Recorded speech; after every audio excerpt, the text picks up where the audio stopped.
कल शादी की रात मैंने अपनी बीवी के साथ बहुत बदसलूकी की क्योंकि मुझे वो पसंद ना आई थी। मैं इस पर यूं ही जुल्म करता लेकिन वो हमेशा मेरी खिदमत करती।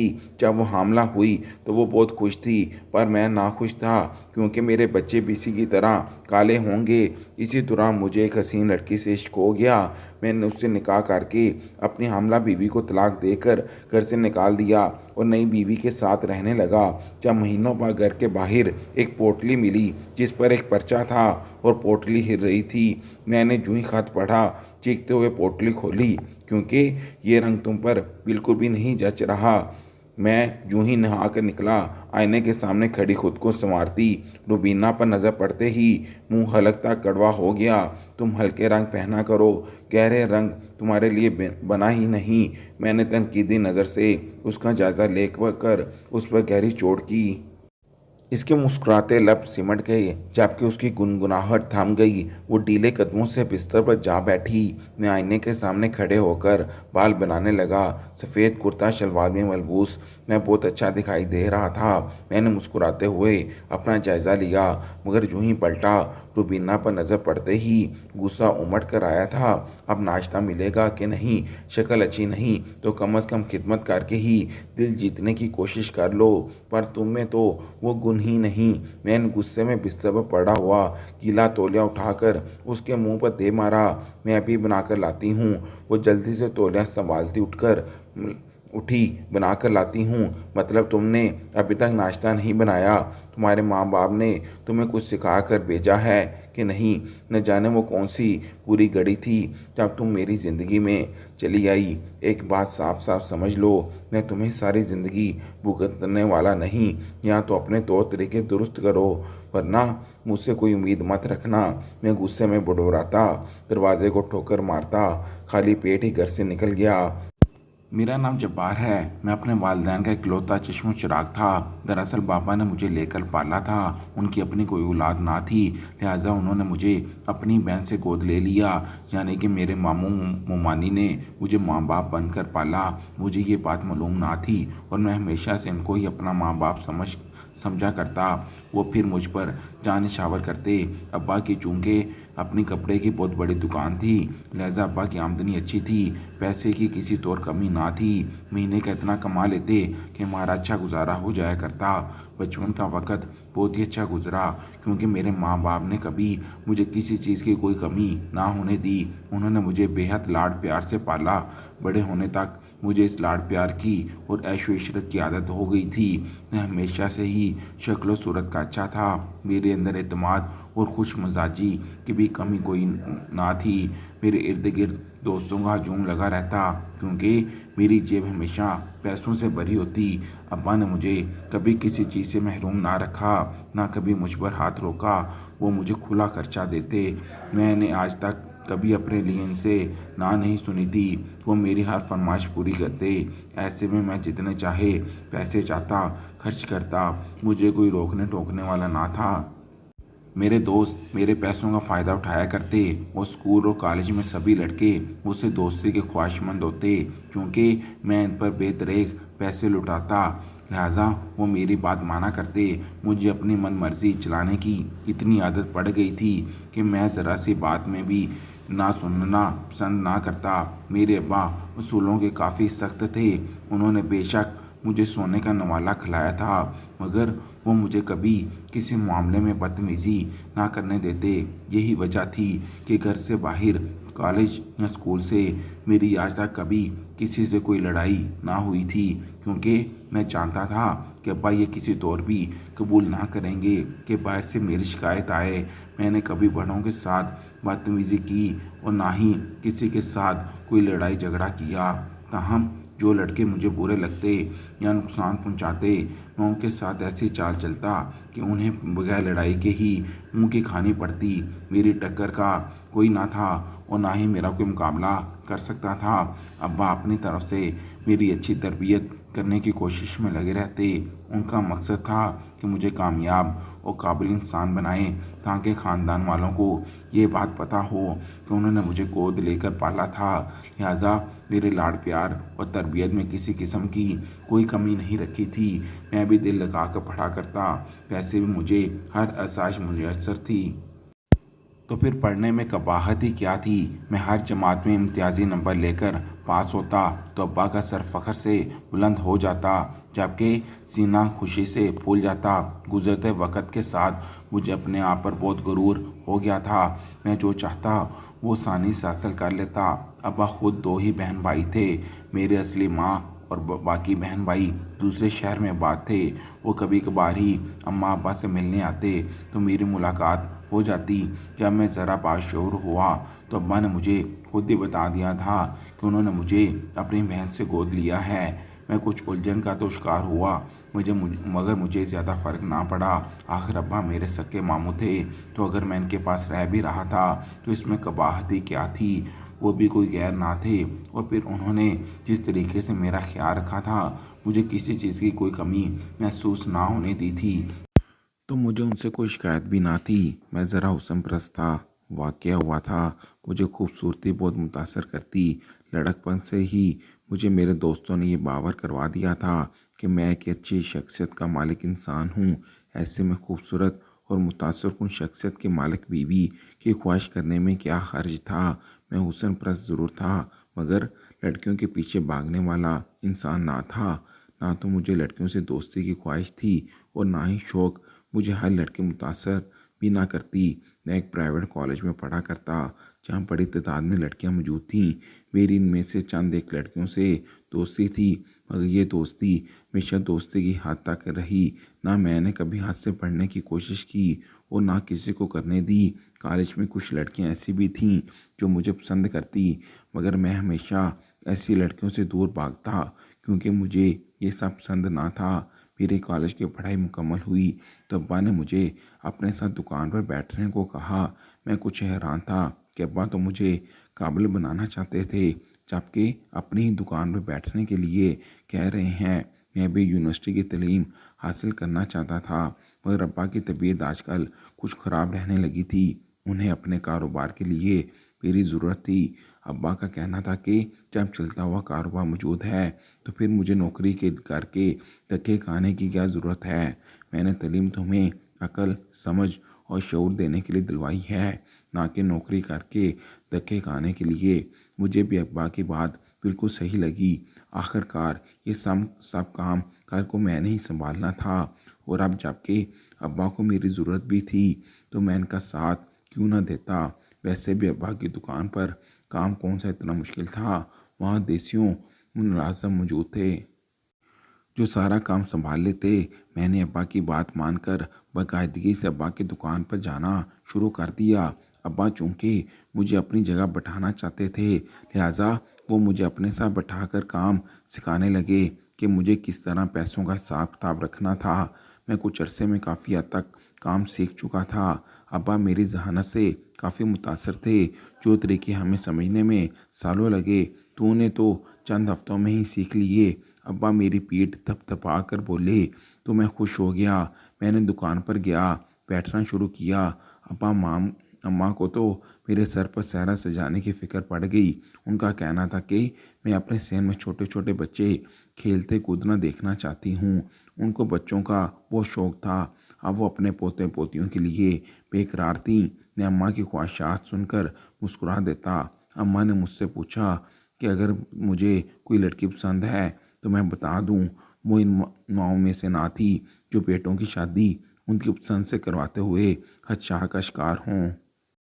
भाई हमने तो चले जाना है, ज़िंदगी तुमने गुजारनी है, इसलिए तुम बताओ तुम किससे शादी करना चाहते हो। अरे अम्मा, मैं वहीं शादी करूँगा जहाँ आप और अब्बा चाहेंगे।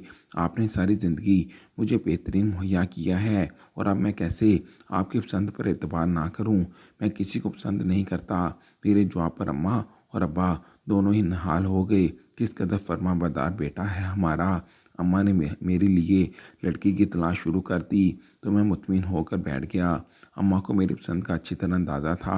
हमेशा से वही मेरे लिए ख़रीदारी करती। मुझे इनकी लाई गई चीज़ हमेशा पसंद आती, मगर मैं चीज़ों और इंसानों को चुनने के फ़र्क को समझ ना पाया था। मैंने नहायत आला ख़ानदान की लड़की तेरे लिए पसंद कर ली है। शरीफ और सुलझे हुए लोग हैं। मैं चाहती हूँ कि तुम एक बार जाकर लड़की देख आओ। अम्मा ने मुझे खुशी खुशी इतला दी तो मैं भी खुश हो गया। नहीं अम्मा, ऐसे मुनासिब नहीं लगता। मैंने इनकार किया। उन लोगों को कोई इतराज़ नहीं, बल्कि वो तो खुद ही चाहते हैं कि शादी में लड़के की रजामंदी शामिल हो। अम्मा, अगर आप मेरे लिए रिश्ता लेकर गई हैं और लड़की पसंद की तो इसका मतलब है कि मेरी रजामंदी शामिल है। मैंने अम्मा के दोनों हाथ पकड़कर चूम लिए तो अम्मा ने मेरे माथे पर अपने लब रख दिए। मेरी रजामंदी ज़ाहिर होते ही अम्मा ने बाकायदा रिश्ता डाल दिया। इधर से भी फ़ौरन ही हाँ हुई तो घर में शादी की तैयारियां शुरू हो गईं। अम्मा का बस ना चल रहा था कि वो अपनी बहू के लिए दुनिया जहाँ की हर चीज़ खरीद लें। मैं मुस्कुराकर अम्मा का जोश देखता और अम्मा को मना करता कि आप इतना हल्का ना हो, वो बाद में खुद ही अपनी पसंद की चीज़ें ले लेंगी। पुत्र, अपनी माँ को दिल के अरमान निकाल लेने दे। अब्बा हंसकर कहते तो मैं भी हंस देता। वक़्त गुजरने का पता ना चला और मेरी बीवी रुबीना मेरी ज़िंदगी में चली गई। मैं उसका घूंघट उठाने तक बहुत पुरजोश था, मगर घूंघट उठाते ही मेरा दिल बुझ सा गया। उसके नए नक्श तो ठीक थे, मगर उसका रंग काफ़ी काला हुआ था। मेकअप में वो इस कदर सांवली लग रही थी तो बगैर मेकअप के कैसी होगी, मैंने सोचते हुए उसके हाथों में निकाह डाली। सुर्ख मेहंदी से सजे हाथ उसके चेहरे से भी सांवले थे। मैंने अपने गोरे हाथों पर एक नज़र डालकर उसके हाथों के साथ मुआजना किया। उसके काले हाथ मेरे गोले हाथों के साथ बिल्कुल ना जच रहे थे। अम्मा ने ये लड़की मेरे लिए पसंद की थी। अम्मा को क्या मेरी पसंद के मुतल्लिक मालूम ना था। मैंने बेदिली से मुंह दिखाई का तोहफा उसकी झोली में फेंका और बाथरूम में घुस गया। मैं खुद को बहलाने की कितनी बार कोशिश कर चुका था, मगर मेरा दिल समझ ही ना रहा था। दिल में जैसे दर्द सा उठ रहा था। मैं अपने हल्का अहबाब में भला किस तरह इसका साथ ले जाऊंगा। वलीमे पे मेरे सब दोस्त देकर क्या कहेंगे। मैंने शादी की पहली ही रात उसके साथ बहुत बदसलूकी की, जबकि वो हैरान कुन नज़रों से मुझे देखती रही। वो तो शायद ये भी ना जानती थी कि उसका कसूर आखिर था क्या। मुझे वो पसंद ना आई थी और मैंने उसका साफ साफ बता दिया था कि तुम मेरी पसंद नहीं हो। मैं सिर्फ अम्मा अब्बा की इज्जत की खातिर खामोश हो गया, वरना मुझे उसका वजूद बिल्कुल बर्दाश्त ना था। मेरी शादी के एक हफ्ते बाद ही अब्बा दुनिया से चल बसे। अब्बा की तबीयत कुछ अरसे से काफ़ी ख़राब रहने लगी थी, मगर मेरे वहमो गुमान में भी ना था कि वो मुझे इतनी जल्दी छोड़ कर चले जाएंगे। अम्मा और मेरे लिए एक बहुत बड़ा सदमा था। रुबीना ने जिस तरह इस हादसे में अम्मा का साथ दिया था, उससे अम्मा को काफ़ी हौसला मिला। अब्बा के वफ़ात के बाद भी वो अम्मा और मेरा बहुत ख्याल रखने की कोशिश करती, मगर मुझे परवाह ना थी। उसका कोई भी हरबा मेरे लिए बिल्कुल कारगर साबित ना हो सकता था। अब्बा की मौत की वजह से मैंने कुछ अरसे के लिए खामोशी इख्तियार कर ली थी। अब्बा की मौत का सदमा कुछ कम हुआ तो हम मामूलाते ज़िंदगी की तरफ वापस लौट आए। एक कारोबार की सारी देखभाल मेरे हाथों में थी। मुझे मुलाजमों की पूरी खबरगिरी रखनी पड़ती, लिहाजा मैं सुबह वक़्त पर जाता और रात गए वापस लौटता। मेरी जिम्मेदारी काफ़ी हद तक बढ़ गई थी। मैं अपनी बीवी के साथ बुरा सलूक करता, उस पर जुल्म करता, मगर वो चुपचाप बर्दाश्त कर लेती और मेरी और अम्मा की खिदमत में किसी तौर कोई कमी ना आने देती। वो मेरा दिल जीतने की अपनी नाकाम से कोशिश में लगी हुई। अम्मा उसे दुआएं देती, ना थकती। अम्मा ने अब्बा की मौत का बेहद सदमा लिया था और दिनों में ही गुल कर रह गई थी। मैं दुकान से घर ही आया था कि मुझे अम्मा का परेशान चेहरा दिखाई दिया। मैं उनकी परेशानी देखकर चूक गया। क्या हुआ अम्मा, सब खैरियत तो है ना? रुबीना की तबीयत ठीक नहीं है, सुबह से चक्कर आ रही है, तो इसको फ़ौरन लेकर डॉक्टर के पास जा। अम्मा ने मुझे नया हुक्म सुनाया तो मैंने रुख फेर कर बुरा सा मुँह बना लिया। मैं अभी थका आ रहा हूँ अम्मा, मैं उसको डॉक्टर के पास नहीं ले जाऊँगा। मैंने साफ इनकार किया तो अम्मा हैरत से मुझे देखने लगी। तेरा दिमाग तो ख़राब नहीं हो गया? वो सारा दिन हमारी खिदमत में जती रहती है। अब उसकी तबीयत खराब है तो हम उसे ऐसे अकेला कैसे छोड़ सकते हैं? तो अभी के अभी उसको डॉक्टर के पास लेकर जा। मैं कुछ नहीं जानती। अम्मा ने ज़िद की तो मैं अम्मा की ज़िद के आगे मजबूर हो गया। अच्छा ले चलता हूँ, भेजें उसे, मैं गाड़ी निकालता हूँ। मैं अम्मा का हुक्म कैसे डाल सकता था? लिहाजा मैं अम्मा को कहकर गाड़ी में जा बैठा। वो कुछ ही देर में आके गाड़ी में बैठ गई। मैं उसे तमाम रास्ते बुरा भला कहता रहा और बातें सुनाता रहा, मगर वो चुपचाप सुनती रही। तुम ये अपने ड्रामे अम्मा के सामने किया करो, मुझे बीच में शामिल ना किया करो। मैं जानता था कि इसका नया कोई ड्रामा होगा। अम्मा को पिघलाने के लिए न जाने क्या क्या हलिये बहाने इस्तेमाल किया करती थी। मैं उसको डॉक्टर के पास लेकर पहुंचा तो बाहर बैठकर इंतज़ार करने लगा, जबकि वो डॉक्टर को अपना चेकअप कराने चली गई। वो जल्दी वापस लौट आई थी, मगर उसके चेहरे की मुस्कुराहट मुझे हैरत में मुब्तला कर गई। ये कौन से डॉक्टर से मिलकर आई थी जो इतना मुस्कुरा रही थी? मगर मैंने कुछ ना पूछा और उठकर चुपचाप बाहर की जानब चल दिया। वो भी मेरे पीछे चली आई। आप पूछेंगे नहीं कि मैं इतनी खुशी क्यों हूँ? उसने गाड़ी में बैठते ही कहा तो मैंने नफ़ी में मेरे साथ सर हिला दिया। मुझे जानने की ज़रूरत नहीं है। अल्लाह हमें खुशखबरी सुनाने वाला है। मैं माँ और आप बाप बनने वाले हैं। मेरे मना करने के बावजूद वो बोली तो मैं साकत रह गया। मैं उससे बच्चे पैदा नहीं करना चाहता था। उसके बच्चे भी उसी की तरह काले कलोटे होंगे। मैंने उसे मुबारकबाद दी और ना ही किसी किस्म की खुशी का कोई इजहार किया। आप उस सूट में पैसे कुछ कम करते। मैंने पैसे गिनते हुए सामने खड़ी लड़की को देखा जो मुझसे सूट में डिस्काउंट मांग रही थी, तो मैंने उसे देखते ही रह गया। वो बेइंतहा खूबसूरत थी, गोरी चिट्टी रंगत पर सुनहरी आंखें किसी फिल्म की हीरोइन से कम ना थी, जबकि उसका दुबला पतला जिस्म उसकी उम्र छुपाए हुए था। मैं इस लम्हे को समझ ना पाया और चूम के लड़के की तरफ देखने लगा। जनाब, ये सूट में मज़ीद रियायत मांग रही है। लड़के ने मुझे उसकी मतलूबा रियायत बताई तो मैंने इस बात में सर हिला दिया। हाँ, जितने का कह रही है दे दो। मेरी सखावत पर लड़का हैरान हुआ। अमूमन हम अपना नुकसान करते हुए सूट सेल नहीं किया करते थे, मगर मैं उस लड़की की खातर ये भी करने को तैयार था। मैं अपने आप पर भी हैरान था, मगर वो लड़की मेरे दिल को भा गई थी। ख़ास तौर पर अपनी काली कलौटी बीवी को हमा वक़्त देखने के बाद मुझे उसकी गोरी रंगत बहुत मुतासर कर गई। उस लड़की का नाम सायरा था। वो अक्सर मेरी दुकान पर चली आती और मुस्कुराते हुए मुझसे रियायत का तकाजा करती। दुकान के सभी लड़के उसे देखकर चूम जाते, लिहाजा आप उसे ज़्यादा कीमत बताते ताकि हमारा नुकसान कम से कम हो। मुझे दुकान के लड़कों की शरारत के बारे में मालूम था, मगर मैं फिर भी उसे रियायत कर दिया करता और वो खुशी खुशी लौट जाती। वो कुछ दिनों में ही मुझसे काफ़ी फ्री हो गई थी। वो एक बेबाक और खुश मिजाज लड़की थी, जबकि वो बिला की हुस्न भी थी। वो अक्सर मुझसे दुकान के बाहर भी मिलने लगी। एक दिन उसने मुझे उससे निकाह करने की पेशकश की तो मैं हैरान रह गया। डर गए क्या? वो मेरी हैरानी देखकर मुझे चैलेंज करती हुई बोली थी। नहीं, मैं क्यों डरूंगा? भला मैं तुमसे निकाह करने को तैयार हूँ। मेरी बात पर उसे यकीन ना हुआ तो मैं उसे यकीन दिलाने अदालत ले गया और उससे निकाह करके उसे घर ले आया। मैंने जज्बात में आकर कदम तो उठा लिया था, मगर अब अम्मा का सामना करने से हिचकिचा रहा था।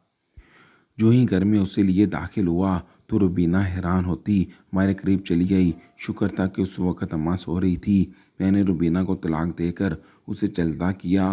मैं नहीं चाहता था कि रुबीना अम्मा से मिले, इसलिए उसे उसी वक़्त घर से निकाल दिया, जबकि अपनी नई बेगम को लिए अपने कमरे में घुस गया।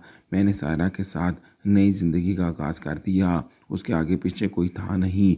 वो अपनी मुमानी के रहमो करम पर थी, जबकि अब वो इनसे कोई राब्ता ना रखना चाहती थी। अम्मा को समझाना एक मुश्किल मरहला साबित हुआ था। उन्हें रुबीना ने आज तक कभी मेरे ख़राब रवैये के बारे में ना बताया था और मैंने खुद भी अम्मा के सामने एहतियात की थी। उसका किरदार ठीक ना था। अम्मा वो होती जाना चाहती थी। मेरे पास उसके सिवा कोई और चारा ना था कि मैं रुबीना पर ही इल्ज़ाम रख दूं। अम्मा ने रुबीना की तलाक का सुनते ही चुप साध ली थी। इतना अंदाज़ा तो इन्हें भी था कि मैं उसके साथ खुश ना था। मेरी खुशी का कोई ठिकाना ना था। मुझे मनचाही बीवी मिल चुकी थी।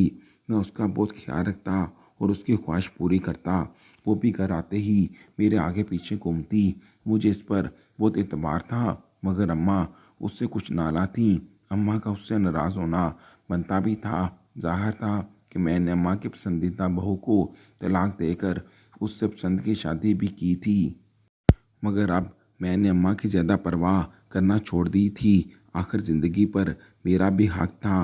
मैं कब तक अम्मा की पसंद की शादी लड़की के साथ ज़िंदगी गुजारता रहता। मैंने अपनी तरफ से रुबीना के साथ निबाह करने की पूरी कोशिश की थी, मगर मेरा उसके साथ गुजारा ही ना हो पाया। अब मुझे इतना इख्तियार तो था कि मैं अपनी पसंद से शादी कर सकूं।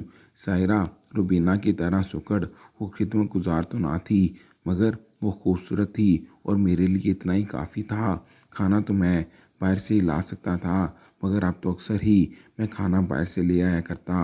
अम्मा से होटल का मिर्च मसाले वाला खाना ना खाया जाता, मगर सायरा का मुंह बन जाता। वो माँ की 2 रोटी डालने के भी हक में ना थी। लिहाजा मुझे घर में मुलाजमा का इंतज़ाम करना पड़ा। हमारे घर में आज तक मुलाजमा ना थी। अम्मा अपने हाथ से ही सारे काम किया करती और रुबीना के आने के बाद पूरा घर उसने संभाल लिया।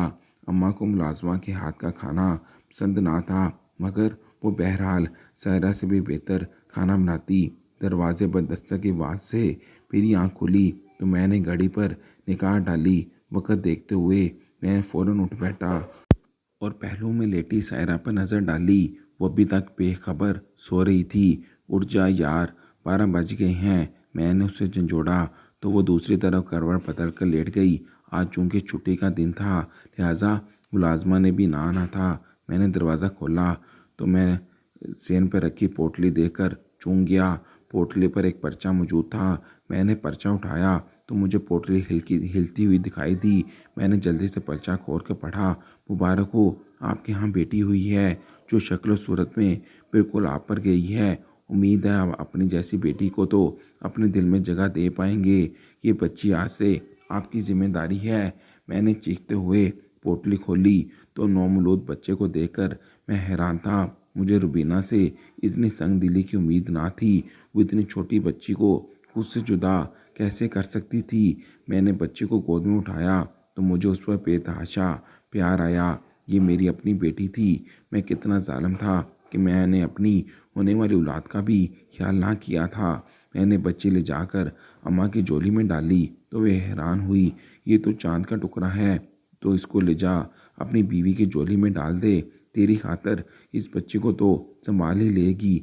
मेरी बुरी हड्डियों में अब इतना दम खम कहाँ कि मैं इतनी छोटी बच्चे को संभाल सकूं। अम्मा की बात बिल्कुल ठीक थी। मैंने बच्चे को सायरा की गोद में डाला तो वो रौनक बनी मेरा चेहरा देखने लगी। मेरी बेटी है, आज से ये मेरे पास ही रहेगी और मेरी खातर तुम्हें इसको माँ बनकर संभालना होगा। मेरी बात सुनकर सायरा के चेहरे के रंग उड़ गए थे। जन्नत के मुसलसल रोने की आवाज़ सुनकर मैं परेशानी से घर में दाखिल हुआ। कमरे में वो अकेली बिस्तर पर पड़ी थी, जबकि सायरा का दूर दूर तक कोई पता ना था। मैंने लपक कर अपनी बेटी को उठाया और सायरा को आवाज़ें देने लगा। वो घर में कहीं दिखाई ना दी। अम्मा को गहरी नींद में देखकर मैं चूक गया। जब से जन्नत आई थी मैं मगरब के वक़्त ही लौट आया करता। अम्मा का ये सोने का वक़्त तो ना था। मैंने अम्मा को 2-3 आवाज़ें देकर झंझोड़ा तो वो थोड़ा सा कसमकाई। अम्मा, क्या हुआ आपको? तबीयत तो ठीक है? मैं जन्नत को साथ लिए करीबी डॉक्टर को बुला लाया। क्या ये नींद की दवाई इस्तेमाल करती हैं? डॉक्टर ने पूछा तो मैंने नफ़ी में सर हिला दिया। अम्मा को तो कभी नींद के लिए दवाई की ज़रूरत नहीं पड़ी। ऐसा मालूम होता है कि इनको नींद की गोलियां खिलाई गई हैं। मैंने हैरानी से डॉक्टर की जानिब देखा। मगर क्यों? क्या आपके घर से कोई चीज़ गायब है? हो सकता है किसी ने चोरी की नीयत से ऐसा किया हो, शायद कोई मुलाजमा वगैरह। डॉक्टर ने अपना अंदेशा जाहिर किया। अब मैं डॉक्टर को क्या बताता? कोई चीज़ तो क्या, मेरी तो पूरी बीवी गायब थी। मैंने इंजेक्शन लगा दिया था। अब कुछ घंटे मज़ीद दवाई का असर रहेगा। वैसे खतरे की तो कोई बात नहीं। डॉक्टर तसल्ली देकर चला गया।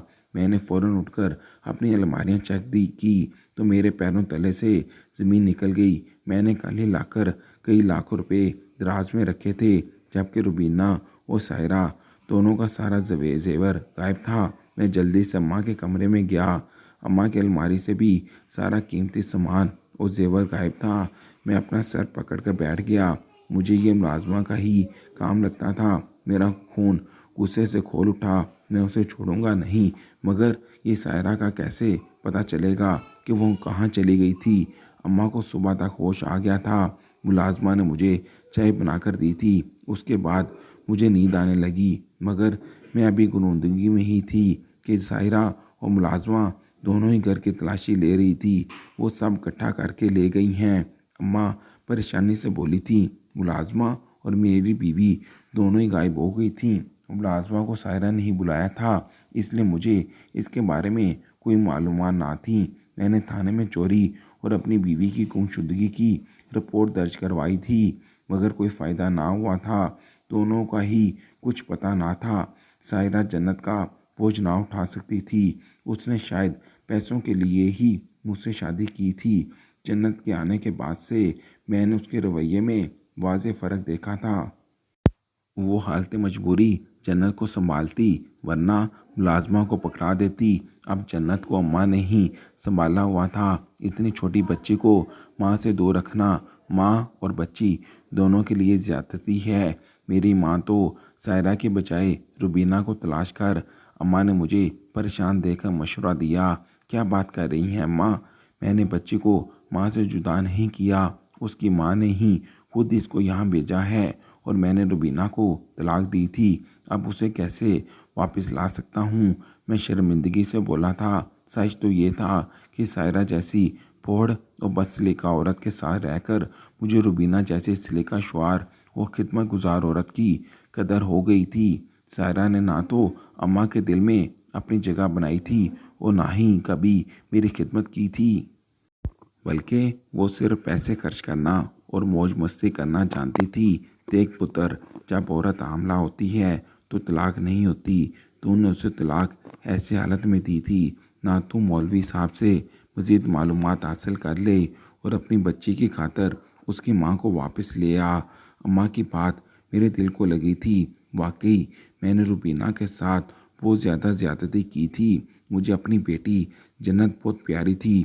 मैं उसको देखता तो अक्सर सोचता कि ये अगर काली कलोटी की भी होती तब भी मैं उसको इतना ही प्यार करता। मैं अपने गुरूर में बहुत आगे बढ़ गया था। अम्मा अब्बा को अल्लाह ने औलाद ना दी थी, मगर मुझे बेटी से नवाजा था, तो ये मेरे लिए खुशकिस्मती थी। ये सब इख्तियार तो रब के पास है कि वो जिसे चाहे काला पैदा करे और जिसे चाहे गोरा, जैसे चाहे बेटा दे और जिसे चाहे बेटी, और अगर ना चाहे तो इंसान के चाहने से क्या हो सकता है। भला काश ये बात मुझे पहले समझ आ जाती। रुबीना का इस सब में कोई कसूर ना था। वो तो इज्जत से मेरे साथ रुखसत होकर आई थी। मेरी रुबीना का सामना करने की हिम्मत तो ना थी, मगर अम्मा ने मुझे हिम्मत दिलाई और मैं उससे मिलने उसके मेके पहुंच गया। इत्तेफाक से दरवाज़ा रुबीना ने ही खोला। वो मुझे देखकर साकत रह गई। मुझे तुमसे बात करनी है, क्या मैं अंदर आ सकता हूँ? उसने एक तरफ होकर मुझे अंदर दाखिल होने का रास्ता दिया।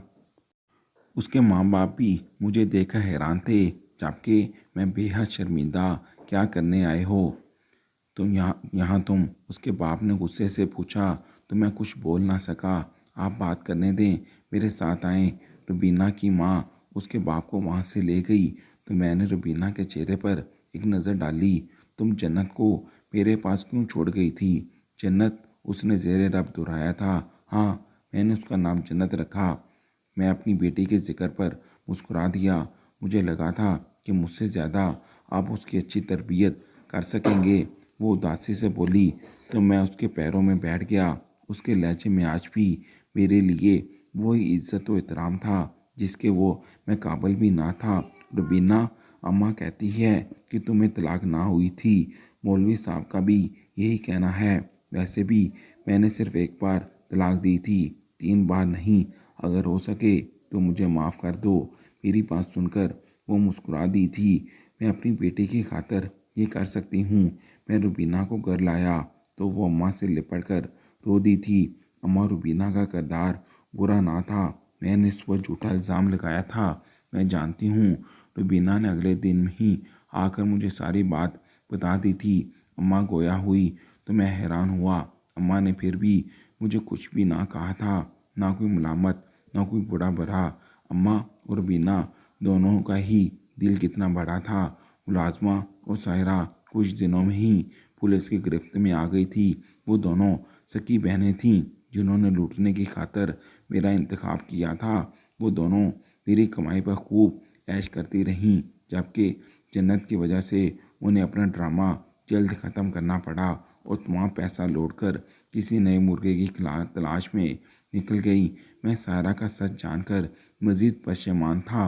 रब का शुक्र था कि उसने मुझे बचा लिया था, वरना तो शायद वो मेरी दुकान तक हड़प कर जाती।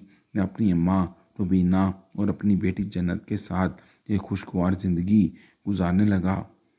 वीडियो पसंद आई है तो वीडियो को लाइक और शेयर ज़रूर कीजिएगा। अल्लाह हाफिज़।